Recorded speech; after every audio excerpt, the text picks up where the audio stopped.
How Hitler came into power. Rise of Nazism. दोस्तों, Germany में Hitler का power में आना एक ऐसी घटना है जिसने न सिर्फ जर्मनी को प्रभावित किया बल्कि पूरी दुनिया पर गहरा असर डाला। क्योंकि पावर में आने के बाद हिटलर तेजी से जर्मनी और दुनिया के बाकी देशों को सेकेंड वर्ल्ड वॉर की तरफ ले जाता है। लेकिन सवाल ये उठता है कि हिटलर जैसा इंसान जर्मनी में राजनीतिक सत्ता कैसे हासिल कर लेता है? जर्मन्स क्यों उसके हाथों में पॉलिटिकल पावर दे देते हैं? इसी के बारे में आज हम विस्तार से जानेंगे। हिटलर के बारे में बात करने से पहले उस समय के जर्मनी को समझना जरूरी है। तो आइए तत्कालीन जर्मन स्थिति को देखते हैं। Germany post world war one.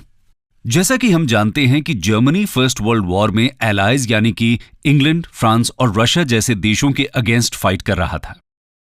युद्ध के दौरान वो फ्रांस और बेल्जियम पर कब्जा भी कर लेता है।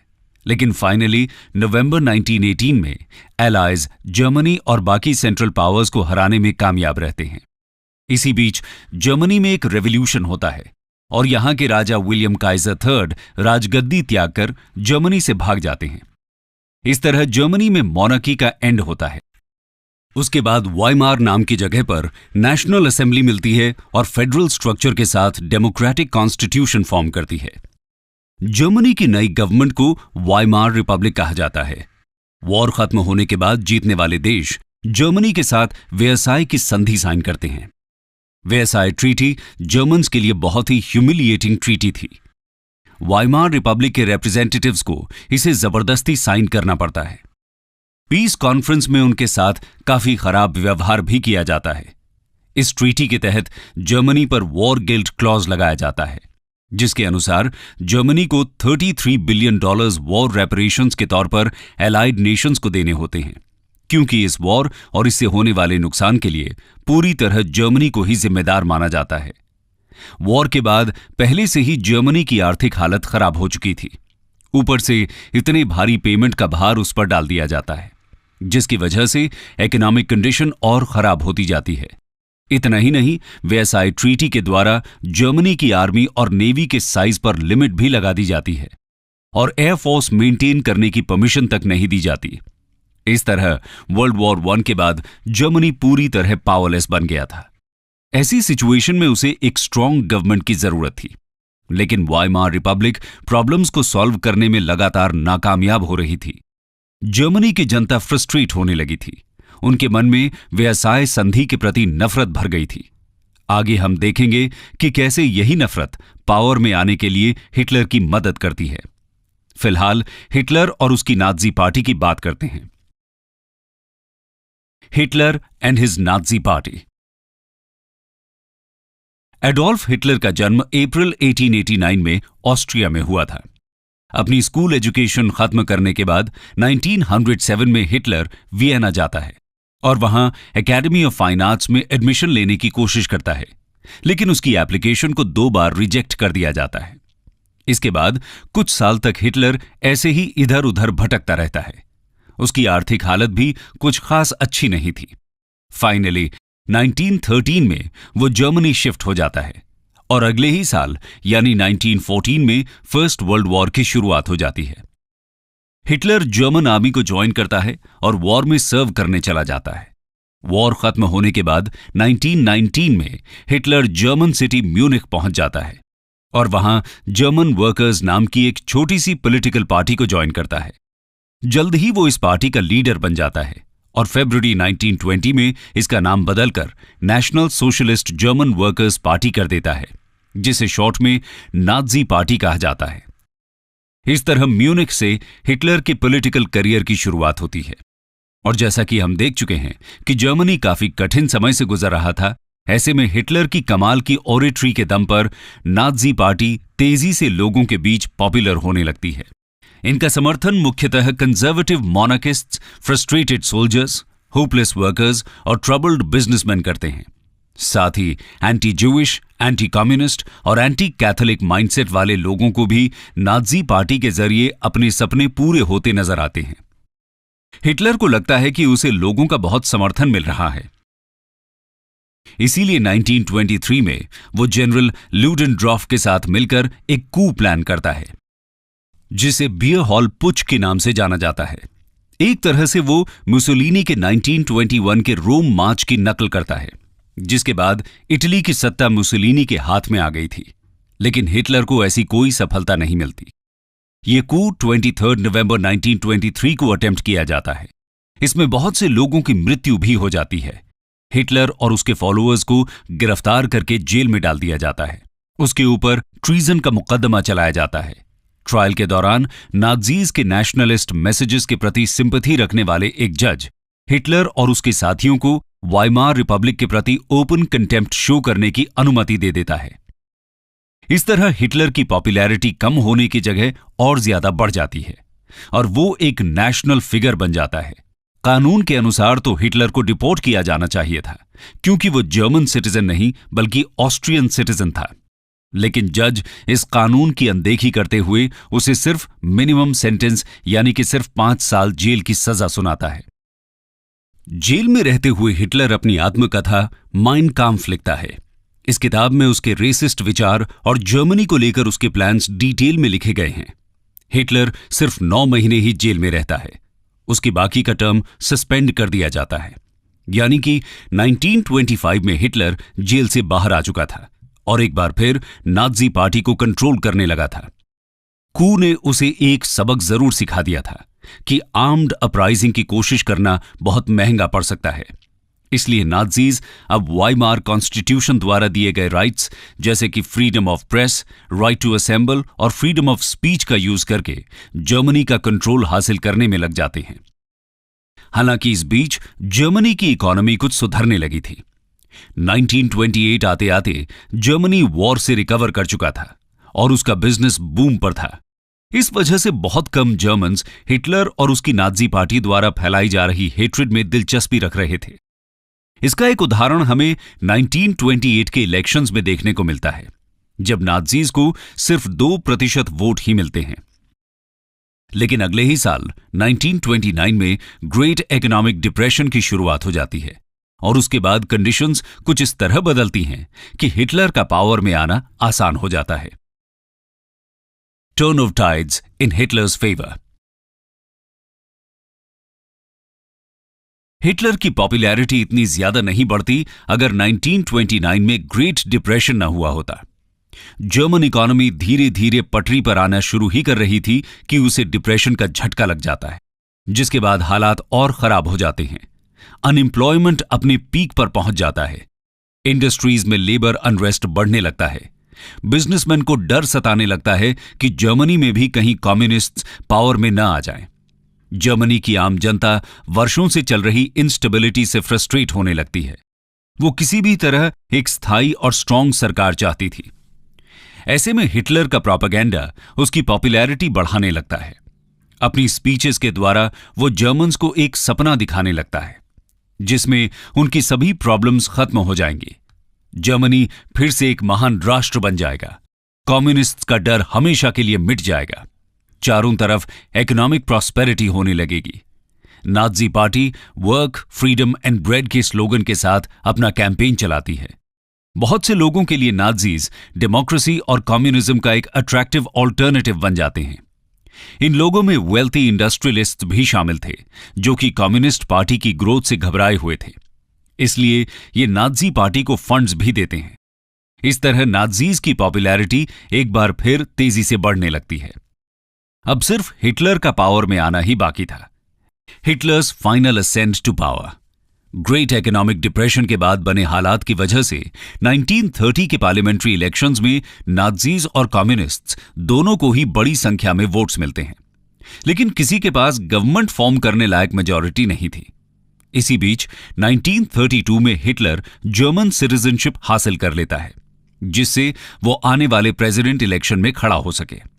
हिटलर के ओपोनेंट्स में कम्युनिस्ट कैंडिडेट अर्नस्ट थैलमन और independent conservative incumbent Paul von Hindenburg थे। इलेक्शन में 84% वोटर्स अपना वोट डालते हैं और प्रेसिडेंट हिंडनबर्ग को ही री इलेक्ट करते हैं। हिटलर सेकंड पोजीशन पर रहता है। प्रेसिडेंट इलेक्शंस के 4 महीने बाद ही जर्मन पार्लियामेंट राइक्सटाग के लिए इलेक्शंस होते हैं और यहां नाज़ी पार्टी की पॉपुलैरिटी और बढ़ती नजर आती है। लेजिस्लेचर में 37% सीट्स पर उसकी जीत होती है और नाजी पार्टी सबसे बड़ी पार्टी बनकर उभरती है। अपने करीबी प्रतिद्वंद्वी सोशल डेमोक्रेट्स के मुकाबले इनके पास 75 सीट्स ज्यादा थीं, लेकिन 37% सीट्स के साथ गवर्नमेंट तो फॉर्म नहीं की जा सकती थी। अगर इस समय बाकी की पॉलिटिकल पार्टीज एक साथ आकर कोalition गवर्नमेंट फॉर्म कर लेती तो नाजी पार्टी सिर्फ ऑपोजिशन पार्टी बनकर रह जाती। दुर्भाग्यवश ऐसा कुछ नहीं होता, क्योंकि बाकी पार्टीज के बीच कोई यूनिटी नहीं थी। वहीं दूसरी तरफ प्रेसिडेंट हिंडनबर्ग जर्मनी को आर्थिक मंदी से उबार पाने में लगातार असफल साबित हो रहे थे, जिस वजह से जनता के बीच उनके लिए सपोर्ट कम होता जा रहा था। ऐसे में जनवरी 1933 में प्रेसिडेंट हिंडनबर्ग और फॉर्मर चांसलर पैपन हिटलर के साथ एक डील करने का फैसला करते हैं, क्योंकि हिटलर के पास पॉपुलैरिटी थी जिसकी जरूरत हिंडनबर्ग को इस समय ज्यादा थी, और उनके पास पावर थी जो कि हिटलर को चाहिए थी। हिंडनबर्ग के एडवाइजर्स को लगता था कि पावर में आने के बाद हिटलर के व्यूज मॉडरेट हो जाएंगे। उनका ऐसा भी मानना था कि वो इतने समझदार और पावरफुल हैं कि हिटलर को कंट्रोल कर सकते हैं। इसके साथ ही वो ये भी मानकर चल रहे थे कि हिटलर भी डिप्रेशन को कंट्रोल करने में असफल ही रहेगा और तब वो नेशन के सेवियर की तरह आगे आएंगे। इस तरह हिटलर की पॉपुलैरिटी भी खत्म हो जाएगी। यही सब सोचकर 30 जनवरी 1933 को हिटलर को जर्मनी का चांसलर बना दिया जाता है। लेकिन दुर्भाग्यवश हिंडनबर्ग और पैपन जैसे उनके सलाहकार यहां बिल्कुल गलत साबित होते हैं। इस तरह हिटलर ना तो इलेक्ट होकर पावर में आता है और ना ही किसी रेवोल्यूशन की मदद से, बल्कि उसे तो जर्मनी के पॉलिटिकल लीडर्स तोहफे के रूप में सत्ता सौंप देते हैं। हिस्टोरियन कर्शॉ बताते हैं कि जनरल लुडेनडॉर्फ, जिसने 1923 के म्यूनिक पुच के समय हिटलर का साथ दिया था, वो हिंडनबर्ग को लिखते हैं कि तुमने हमारे होली जर्मन फादरलैंड को आज तक के सबसे बड़े डेमागोग के हवाले कर दिया है। मैं ये भविष्यवाणी करता हूं कि ये आदमी राइख को खत्म कर देगा और हमारे देश को ऐसी मिजरी में ला देगा जो कोई सोच भी नहीं सकता। तुमने जो किया है उसके लिए आने वाली जेनरेशंस तुम्हारी कब्र में भी तुम्हें कोसेंगी। जनरल लुडेनडॉर्फ के ये शब्द आने वाले समय में बिल्कुल सच साबित होते हैं। चांसलर बनने के बाद हिटलर किस तरह मौके का फायदा उठाकर पावर को अपने हाथों में कॉन्सेंट्रेट करता है, आइए वो जानते हैं। Hitler becomes dictator. 1933 में हिटलर नेशनल सोशलिस्ट्स और नेशनलिस्ट्स की कोalition गवर्नमेंट के तहत जर्मनी का चांसलर बन चुका था, लेकिन वो इससे भी खुश नहीं था, क्योंकि 11 कैबिनेट पोस्ट में से सिर्फ 3 ही नाज़ीज के पास थी। इसलिए ओवरऑल मेजॉरिटी की आशा में वो फिर से जनरल इलेक्शन कंडक्ट करने की जिद करता है। ये इलेक्शन कैंपेन काफी वायलेंट रहता है, क्योंकि नाज़ीज अब पावर में भी थे, इसलिए वो स्टेट मशीनरी का पूरा यूज करते हैं। इसके अलावा सबसे बड़े जर्मन स्टेट प्रशा का इंटीरियर मिनिस्टर हर्मन गोरिंग को बना दिया गया था, जो कि एक लीडिंग नाज़ी था। इसका मतलब था कि वो पुलिस को कंट्रोल कर रहा था। उसने सभी सीनियर पुलिस ऑफिसर्स की जगह रिलायबल नाज़ीज को लगा दिया।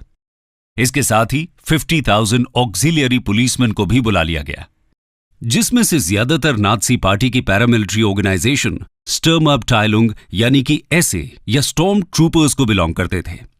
इन्हें ऑर्डर दिया गया था कि कम्युनिस्ट्स और स्टेट के बाकी दुश्मनों के अगेंस्ट किसी भी तरह की मर्सी न दिखाई जाए। यहां तक कि इन्हें फायरआर्म्स यूज करने का अधिकार भी दे दिया गया था।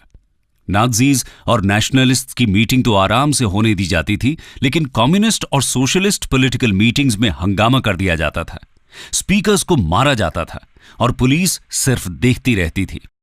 नेशनलिस्ट इस सब के बीच शांत रहते हैं, क्योंकि वो नाज़ीज का यूज करके कम्युनिज्म को पूरी तरह खत्म कर देना चाहते थे। इसी बीच 27 फरवरी की रात को राइख्सटाग में आग लग जाती है। कहा जाता है कि इस आग को एक young Dutch anarchist मैरिनस van der lube ने लगाया है। उसको अरेस्ट किया जाता है और ट्रायल के बाद एग्जीक्यूट कर दिया जाता है। ऐसा माना जाता है कि एसए को वैन डर लूब के प्लान्स के बारे में पता था, लेकिन इसके बाद भी वो उसे रोकते नहीं हैं, बल्कि खुद भी कुछ जगह पर आग लगा देते हैं, क्योंकि उनकी इंटेंशन कम्युनिस्ट को ब्लेम करने की थी। इसे लेकर कोई भी कंक्लूसिव एविडेंस नहीं है, लेकिन जो भी हुआ हो, हिटलर इस मौके का पूरा फायदा उठाता है और कम्युनिस्ट्स का डर और ज्यादा बढ़ा देता है। इसको मुद्दा बनाते हुए कम्युनिस्ट पार्टी को बैन कर दिया जाता है। करीब 4000 कम्युनिस्ट्स को अरेस्ट कर लिया जाता है। इस सब के बाद भी 5 मार्च के इलेक्शन में नाज़ीज ओवरऑल मेजॉरिटी जीतने में कामयाब नहीं होते। 647 सीट्स में से नाज़ीज को 288 सीट्स ही मिलती हैं, यानी कि मेजॉरिटी नंबर 324 से 36 सीट्स अभी भी कम थी। नेशनलिस्ट को 52 सीट्स पर जीत मिलती है, यानी कि हिटलर अभी भी पैपन और हिंडनबर्ग के सपोर्ट पर ही डिपेंडेंट था। हिटलर इलेक्शंस के नतीजों से खुश नहीं था। वो नाज़ी पार्टी के अलावा किसी पर भी निर्भर नहीं रहना चाहता था। राइक्सटाग फायर के बाद प्रेसिडेंट हिंडनबर्ग अभी भी शॉक में ही थे। ऐसे में हिटलर उन्हें कन्विंस करने में कामयाब रहता है कि कम्युनिस्ट अपराइजिंग को रोकने के लिए इमरजेंसी लेजिस्लेशन बहुत जरूरी है। इस लेजिस्लेशन को इनेबलिंग लॉ कहा जाता है। 23 मार्च 1933 को इसे फोर्सफुली राइक्सटाग में पास करा लिया जाता है और इसी से हिटलर की पावर को लीगल बेसिस मिलता है। इस लॉ के अनुसार गवर्नमेंट अगले 4 साल तक बिना राइक्सटाग से अप्रूवल लिए कोई भी लॉ पास कर सकती थी। कॉन्स्टिट्यूशन को पूरी तरह इग्नोर कर सकती थी। इसके अलावा फॉरेन कंट्रीज के साथ अग्रीमेंट्स साइन कर सकती थी। सभी लॉज चांसलर के द्वारा ही ड्राफ्ट किए जाने थे। कहने का मतलब यह हुआ कि हिटलर अगले 4 साल तक जर्मनी के डिक्टेटर की तरह काम कर सकता था, क्योंकि अब उसकी मर्जी ही कानून बन सकती थी। इसलिए वो इन 4 सालों को जल्द ही इनडेफिनिट पीरियड में बदल लेता है और 1945 में अपनी मृत्यु तक जर्मनी को एक डिक्टेटर की तरह रूल करता है। कंक्लूजन। दोस्तों, इस तरह फर्स्ट वर्ल्ड वॉर के दौरान एक सोल्जर की तरह अपने करियर की शुरुआत करने वाला हिटलर आगे चलकर जर्मनी का निरंकुश शासक बन जाता है। इसके बाद वो किस तरह की पॉलिसीज अडॉप्ट करता है उसे हम अपनी अगली वीडियो में देखेंगे। हां, इतना जरूर कह सकते हैं कि उसकी पॉलिसीज की वजह से जर्मनी को ही नहीं बल्कि पूरी दुनिया को सेकेंड वर्ल्ड वॉर जैसी भयानक घटना से गुजरना पड़ता है।